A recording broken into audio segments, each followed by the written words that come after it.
Local 4 News starts now with a breaking news alert. Right now on Detroit's east side, police are responding to a head-on crash on Gratiot Avenue near Mount Elliott. This is the same spot where a fatal crash happened less than 24 hours ago. People who live and work in this area tell us crashes happen so often they no longer feel safe driving this stretch of road. Local 4's J. Scott Smith has more. Yes, good evening, everybody. And Will and Pam, that is very true. We were out here actually working to cover the story that happened late last night when two cars hit basically head on in this intersection right over my shoulder. And it's the sound of those two cars, the impact was absolutely horrifying. And it's doubly stunning because, as mentioned, 18 hours earlier, there was a fatal crash between a speeding motorcycle and an SUV that happened maybe 500 feet away from where I'm standing right now. It happened just after 1:30 a.m. when the bike passed through the light here on Gratiot and Mount Elliott when it suddenly T-bones the SUV, which was making an illegal turn. The crash killed two men, the driver of the motorcycle and the passenger in the SUV. The woman who was driving the SUV was eventually taken into custody, and Detroit police believe alcohol was involved in that crash. Abe Hussein owns the Sunoco station here on Gratiot and Mount Elliott that caught that surveillance footage, and he says accidents like this have become a way of life around here. I done had people crash into the gas station. I used to have a donation pole right there. You see where that box is? That was my electric box. I had to get it replaced. All my poles are bent up. Cars then been all up on them. It's like I said, it's just been getting worse lately. But this is been for years now. You know, Gratiot has just been like a speed zone for people at nighttime. And you know, how much times I done seen people blow the light going 100 miles per hour, and I just be thankfully and luckily, I'm like, hey, thank God nobody's coming this way. Now Abe also owns a gas station that's right down the street on Mount Elliott and Mack as well, and he says he simply doesn't feel safe even driving his family through here to get back to his home in Hamtramck. Now, as for that crash that happened earlier as we were out here, nobody was injured. They were able to get out of the car, and nobody was taken out in an ambulance. It was simply a lot of damage and two totaled SUVs. We're live on the corner of Gratiot and Mount Elliott. I'm J. Scott Smith for Local 4. Concerning indeed. Thank you, Jay. There's been an alarming rise of crashes on Gratiot Avenue, so much so police have stepped up patrols. Take a look. Since July, there have been at least 6 serious crashes, 4 of them deadly. These are just the ones we've reported on. Neighbors we talked to say drivers are simply going too fast. The community is pressing for more action from police. You can take a look at our prior reporting on this issue over at clickondetroit.com. A shooting in Detroit lands one man in the hospital and another in police custody. This happened in the area of Connor and Peck on the city's east side just before noon today. Police say the victim is expected to pull through.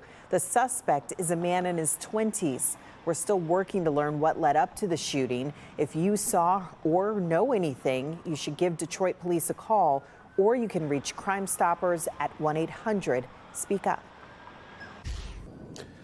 Moving to weather now. Most of us haven't seen much rain lately, but that is about to change. Let's get over to forewarned meteorologist Ron Hilliard with details about when we can expect the rain. Yeah, you know, Will, Pamela, some of us got that rainfall on Thursday, coming down heavily at times, creating even some flooding, while others stayed bone dry.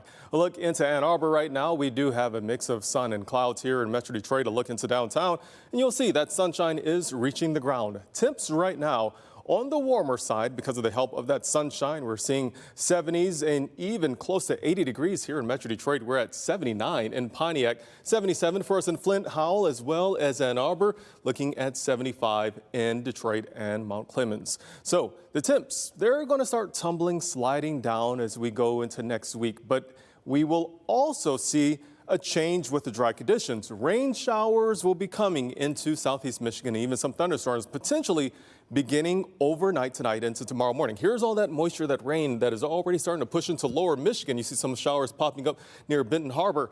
Well, we will have our chance come tomorrow. We're going to talk about that timing. When these showers and thunderstorms come into southeast Michigan, some of them could produce some heavy rainfall. There is a marginal risk of severe weather. Now, I don't think that most of us will see anything close to severe limits, but it is something that could happen with an isolated storm. We'll talk more about this and the timing of it coming up in a few minutes. Will?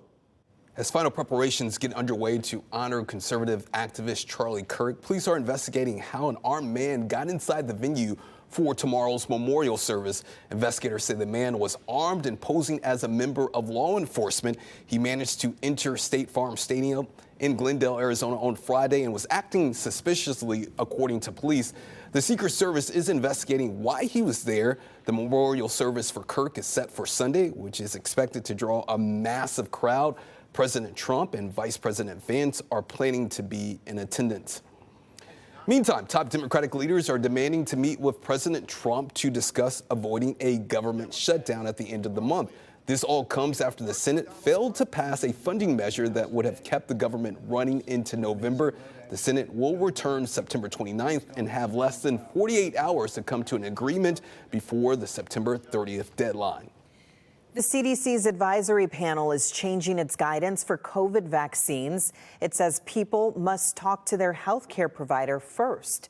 Doctors are being told to share the risks versus benefits of vaccinations with patients. The panel emphasizes the COVID vaccine is most beneficial for people over 65 with a high risk from getting sick. This is different from past advice that all people 6 months and older should get an updated COVID shot. This comes as Michigan is making it easier for people to get vaccinated. Chief Medical Executive Dr. Natasha Bagdasarian just issued a standing recommendation. That means if you're over 6 months old and haven't had a shot yet this year, you're now considered to have an underlying condition, which makes you eligible for the vaccine. Dr. Bagdasarian says it's still your choice to get it or not. We're not forcing anyone to get a vaccine. We're not forcing anyone to give a vaccine. But what we're trying to do is make vaccines accessible to everyone who wants a COVID-19 vaccination this year. It's a place to bring people and pets together.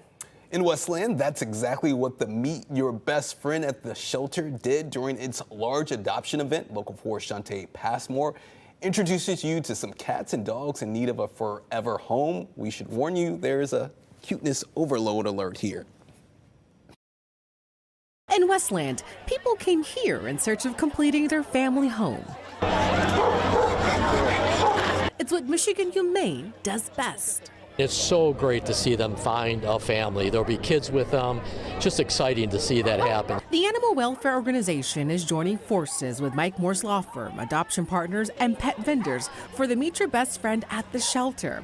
The Meet Your Best Friend events have helped nearly 1,000 animals find families across southeastern Michigan. It's really amazing to see so many people come together to help these dogs that are in need, and so many people to show up who understand how important it is to adopt. More than 100 animals are available for adoption, whether a cat or dog. There's a furry friend for every adopter. For the Browns, it's love at first sight.